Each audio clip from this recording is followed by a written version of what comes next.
அப்படி எல்லாரும் ஜெப நிலைமையில இருப்போமா? கர்த்தருடைய பிரசனம் எங்கே பிரவாகித்து இருக்கிற இந்த சூழ்நிலையில எல்லாம் பக்தியோடும் தெய்வ பயத்தோடும் இந்த இடத்தில் ஆண்டவரை மாத்திரம் சிந்தித்து நம்ம இப்பொழுது கர்த்தரிடத்தில் உங்க இருக்கிற நிலைமையை அவரிடத்தில் ஓப்பனா ஆண்டவருக்கு திறந்து காமிக்கலாமா? ஆண்டவரே, நான் இப்போ இந்த நிலைமையில இருக்கிறேன், என்னால் இங்கே ஃப்ரீயாக ஆராதிக்க முடியல.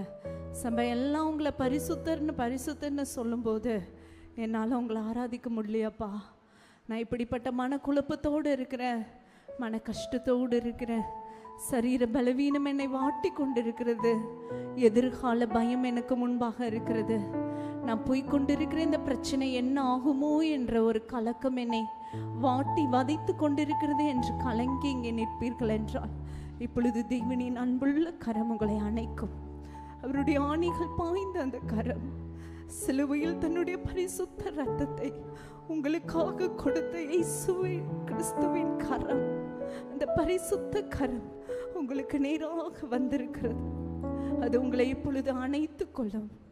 எல்லா எதிர்கால பயங்கள் உங்களை விட்டு நீங்குகிற நேரம், எல்லா மனக்கவலைகள், கசப்புகள், உள்ளத்தில் தீராத காயங்கள் எல்லாவற்றிற்கும் அவரே உங்களுக்கு காயம் கட்டுவார், உங்களுக்கு மருந்து போடுவார். நான் ஏமாற்றப்பட்டிருக்கிறேனே, இல்லை, இந்த அக்கினி சூளை நடுவில் நீங்கள் தனியாக இல்லை. அன்றைக்கு ஷாத்ராக், மேஷாக், ஆபேத்நேகோ ஏதோ நாங்கள் தனியாக இந்த அக்கினி சூளையின் நடுவில் இருக்கிறோம் என்று நினைத்து கொண்டிருந்தார்கள். ஆனால் அங்கே நான்காவதாக தேவனே அந்த இடத்தில் இறங்கினார்.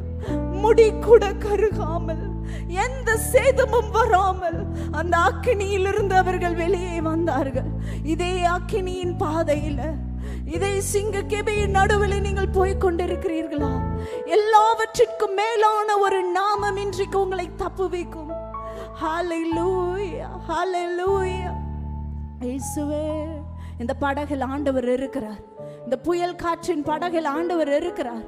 கொஞ்ச நேரம் அவங்களோட ஆண்டவரோட சத்தத்தை அந்த சீஷர்கள் கேட்க முடியல.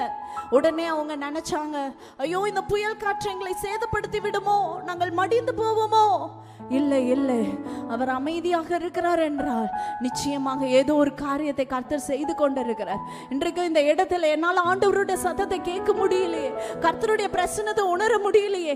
இல்லை, இந்த படகுல, இந்த வாழ்க்கை என்கிற உங்க படகுல, இந்த புயல் காற்று வீசி கொண்டிருக்கிற இந்த இடத்துல கர்த்தர் இருக்கிறார். அவர் உங்க படகுல தான் இருக்கிறார். உங்க கூட தான் இயேசு நின்று கொண்டிருக்கிறார். உங்க வலது கரத்தை அவர் பிடித்திருக்கிறார். நீ கலங்காதே மகளே, நீ தனியாக இந்த இடத்துல இல்லை, நீ தனியாக இந்த சூழலை கடக்கவில்லை. இந்த வலி வேதனையில நானும் கூட இருக்கிறேன். இந்த வலி பாதையில நானும் கூட இருக்கிறேன். நானும் கூட சேர்ந்து கண்ணீர் சிந்துகிறேன். நானும் உன் அருகில் நிற்கிறேன். உன் கரத்தை பிடித்து நீ பயப்படாதே, நான் உனக்கு துணை செய்கிறேன் என்று சொல்லுகிற ஒரு தேவனாகிய கர்த்தர் இந்த காலை வேளையில, இந்த வாரம் முழுவதும் கர்த்தர் நமக்கு துணை செய்கிறார். ஹல்லேலூயா, ஹல்லேலூயா. இந்த சீஷர்கள் கலங்கினார்கள். இயேசுவே, ஏன் அமைதியாக இருக்கிறீர்? நாங்கள் மடிந்து போகிறோமே, இந்த புயலும் கடலும் அலைகளும் எங்களை விழுங்கிக் கொள்ளுமே என்று கதறின போது கர்த்தர் எழுந்து அந்த காற்றையும் கடலையும் அதட்டினார். அது மிகுந்த அமைதலாய் மாறினது. இந்த மலை போல இருக்கிற சூழ்நிலை உனக்கு மிகுந்த அமைதலை கொடுக்கும், அப்படியே காணாமல் போய்விடும்.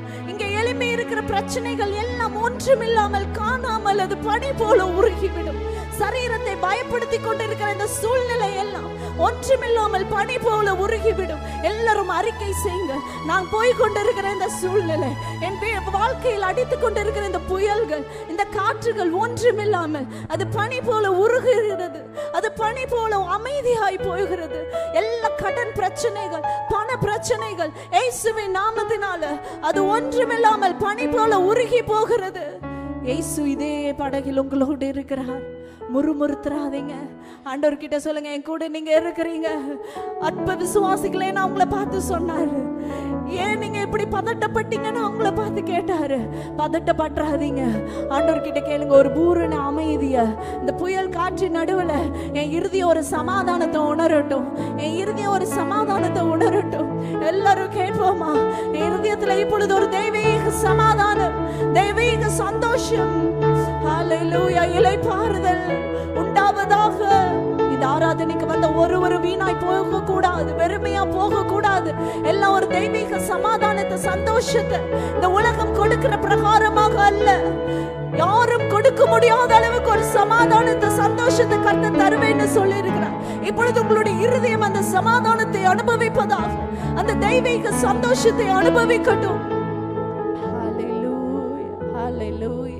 உங்க லைஃப்ல ஏதாவது முடிச்சு போயிடுச்சுன்னு நினைச்ச பிரச்சனை, சரீர வியாதி திரும்ப வருது அப்படின்னா அதுக்கு பின்பாக ஒரு பார்வோனின் ஆவி கிரியை செய்யும். இது ஏதோ சும்மா யதார்த்தமா வர்றதில்ல. ஏன் முடிச்சு போச்சுன்னு நினைச்ச இந்த கடன் பிரச்சனை, முடிஞ்சு போச்சுன்னு நினைச்ச இந்த காரியம் ஏன் திரும்ப வருது? வீட்டுல எப்பவோ முடிஞ்சு போன பிரச்சனை திரும்ப அதே ரூபத்துல திரும்ப வர ஆரம்பிக்குதே அப்படின்னா, இஸ்ரவேல் ஜனங்களும் அப்படிதான். பார்வோனும் எகிப்தும் எங்களுக்கு முடிச்சு போயிடுச்சுன்னு ஃபுல்லா வந்துட்டாங்க, பாதி தூரத்துக்கு மேல கடந்துட்டாங்க, செங்கடெல்லாம் கலந்துட்டாங்க. இப்போ அவங்களுக்கு சத்தம் கேக்குது, திரும்ப எந்த பார்வோன் அவங்கள கஷ்டப்படுத்தினானோ ஒரு நாள் அதே பார்வோனின் சத்தம், அவனுடைய குதிரைகளும் ரதங்களும் பின்தொடர்கிறதை இவங்க கேட்குறாங்க. கேட்டு பயப்படுறாங்க. உடனே ஆண்டவர் சொல்றார், நீ கோலை நீட்டு, நீ உன் கரத்தை நீட்டி ஜெபம் பண்ண ஆரம்பி.